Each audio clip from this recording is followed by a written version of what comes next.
Assalamualaikum warahmatullahi wabarakatuh. Terkait adanya permintaan dari beberapa lora Gus yang ada di Jember tentang pertanyaan apa yang melatar belakangi saya di dalam penelitian tentang nasab para habaib, maka dapat saya jawab bahwa yang melatar belakangi saya di dalam meneliti nasab habaib ini adalah ketika adanya fenomena-fenomena di depan publik, pengakuan-pengakuan dari seseorang yang mengaku sebagai keturunan daripada Kanjeng Nabi besar Muhammad SAW. Baik ketika berceramah ataupun dalam kesempatan-kesempatan wawancara, atau juga saya pernah lihat di dalam sebuah sidang pengadilan di mana ada seseorang yang mengaku sebagai keturunan Rasulullah bertanya kepada seorang kiai yang menjadi saksi, apakah Nabi Muhammad itu adalah kakek ane atau kakek ente. Ada juga penceramah yang menyatakan di dalam ceramahnya bahwa di dalam tubuhku mengalir darah Rasulullah SAW. Sementara menurut hemat kami, antara pengakuan dengan akhlak-akhlaknya tidak linier.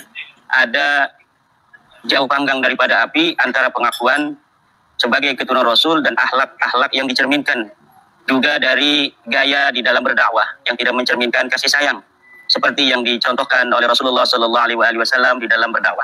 Inilah yang melatar belakangi saya di dalam keingintahuan apa betul pengakuan mereka sebagai keturunan daripada Rasulullah SAW ini sesuai dengan apa yang tercantum di dalam kitab-kitab nasab yang sudah ada sejak masa lalu, di mana kita ketahui bahwa kitab-kitab nasab itu sudah ada sejak abad ke-3 Hijriah. Ada di abad ke-4 Hijriah, ke-5, ke-6, ke-7, ke-8 sampai sekarang.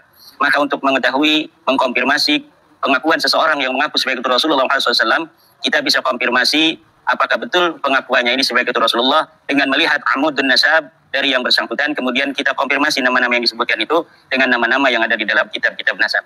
Demikian yang dapat saya jawab dari pertanyaan apa yang melatar belakangi saya di dalam penelitian tentang nasab habaib di Indonesia ini. Terima kasih. Wallahu wal muwaffiq ila aqwamit thoriqin. Wassalamualaikum warahmatullahi wabarakatuh.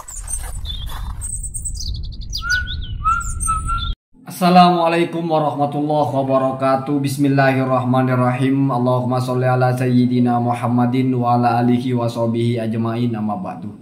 Jalanallahu wa iyyakum min ahlil khairi was sa'adah fid dini wad dunya wal akhirah. Semoga Allah jadikan kita orang-orang yang beruntung di dunia, berbahagia di akhirat. Kita berbeda dengan perbedaan apapun. Kamu lebih percaya kepada yang manapun. Sesama orang-orang muslim, sesama orang-orang mukmin, kita saling mendoakan dengan doa yang baik. Jangan sampai perbedaan itu menjadikan kita enggan untuk menginginkan kebaikan untuk siapapun. Amin, Allahumma amin. Kita mendengar pernyataan terbaru dari Kiai Haji Imaduddin Usman Al-Bantani, di mana isinya adalah klarifikasi atau menjelaskan apa motif utama atau latar belakang kenapa beliau meneliti nasab Habib yang ada di Indonesia. Sebetulnya bahasa meneliti nasab Habib yang ada di Indonesia lalu memunculkan narasi bahwa Ubaidillah itu bukan putra Ahmad, itu kurang cocok. Karena Ubaidillah sebagai putra Ahmad itu adalah sambungan nasab para Habib yang ada dimanapun yang bermuara kepada Alwi bin Ubaidillah bin Ahmad bin Isa bin Muhammad bin Ali dan seterusnya. Jadi agak gimana gitu kalau muncul narasi membatalkan bahwa Ubaidillah adalah putra Ahmad dan sebetulnya tujuannya hanya mau meneliti nasab Habib yang ada di Indonesia.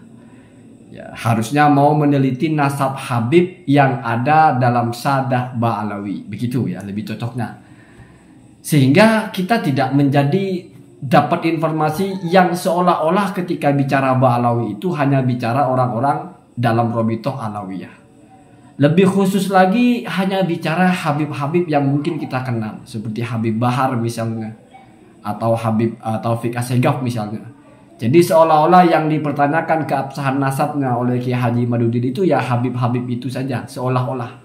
Padahal kalau sudah menyebut nama Ubaidillah lalu menolak Ubaidillah sebagai dzurriyyah Rasulullah, itu ada jutaan orang, bahkan ada ratusan ya, mungkin ribuan ulama, ratusan ya, yang dianggap telah berdusta dengan nasabnya ketika mereka mengatakan sebagai dzurriyyah Rasulullah SAW.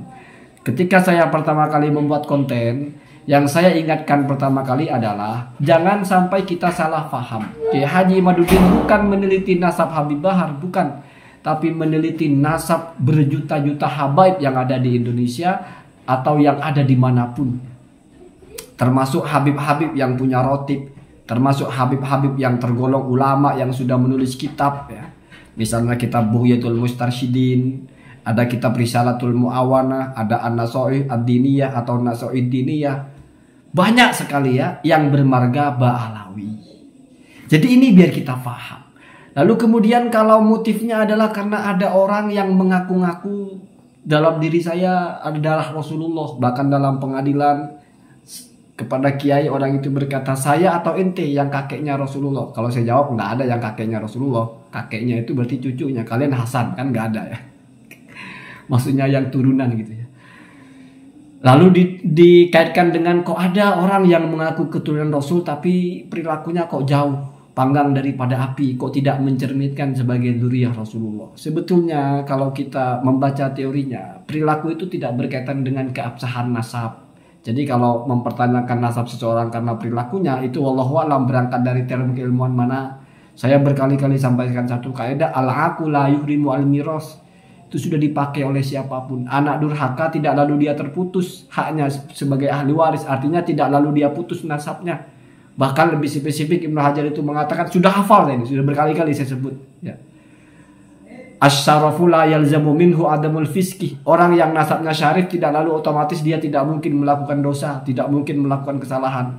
Itu sudah teori muktabar dalam keilmuan. Artinya nggak relevan kita mempertanyakan nasab orang karena perilakunya. Hatilana burhan. Coba mana dalilnya ada orang mau mengisbat nasab orang atau membatalkan karena perilakunya? Nggak ada. Jadi tetap saja fokuslah, ya, fokus kepada kenapa meneliti, ya, tidak perlu kita bicara masalah perilaku. Sebetulnya begitu kalau kajian ilmiah. Kalau bahasanya masih meneliti, lalu menyimpulkan bahwa tidak menemukan kitabnya, seharusnya itu jangan dulu mengatakan batal. Tetapi bilang saja seperti judul awalnya, belum bisa dikonfirmasi secara ilmiah, dalam tanda kutip, belum ditemukan kitabnya yang sezaman. Tapi sekarang sudah bergulir menjadi batal. Bahkan muncul narasi lain, Yahudi. Itu sudah bukan sebuah penelitian yang tujuan ini itu. Tetapi itu sudah satu suara yang dilempar kepada masyarakat, dilempar kepada publik, yang harus siap tanggung jawab dunia akhirat. Tanggung jawab dunia mungkin kalau ada orang yang mau membantah ya harus siap sebetulnya. Kalau ada orang yang mau mempertanyakan teori itu harus siap, tetapi kok malah kalau bukan Habib nggak mau dilayani, atau kalau bukan dari Robitoh nggak mau dilayani. Seolah-olah hanya menggugat Robitoh, padahal bukan menggugat Robitoh. Robitoh Alawi itu hanya bagian kecil dari Sadah Ba'alawi. Ya. Mungkin tidak banyak yang tahu, dipikirnya Kiai Haji Madudin ini menggugat satu perusahaan yaitu Robitoh Alawiyah. Sehingga kalau ada yang mau membela harus dari perusahaan, seperti mungkin menggugat perusahaan minyak atau perusahaan sabun, karena produknya nggak bagus, karena produknya nggak asli, lalu dari pihak sabun itu pengacaranya yang bicara, dikiranya begitu. Ini enggak Pak, ini pembicaraan ilmu yang mencakup semua kelompok. Kenapa? Karena sudah bicara tentang keabsahan sadah, dimana dari sadah-sadah ini sudah ada ulama-ulamanya yang menjadi guru, menjadi panutan, dimana panutan itu diikuti oleh orang-orang, sehingga yang mengikuti merasa ingin membantah orang yang menafikan keabsahan nasab gurunya. Itu wajar, harus dilayani sebetulnya. Ada yang menarasikan itu Kiai Haji Madudin ditekan. Saya kira siapa yang menekan? Cuma ditanya apa motivasinya dari gus-gus atau lora-lora di Jember ya, kemudian memberikan klarifikasi. Jangan suka beropini, apanya yang ditekan ya. Itu aneh-aneh saja. Allahumma hadina hadasabil. Assalamualaikum warahmatullahi wabarakatuh.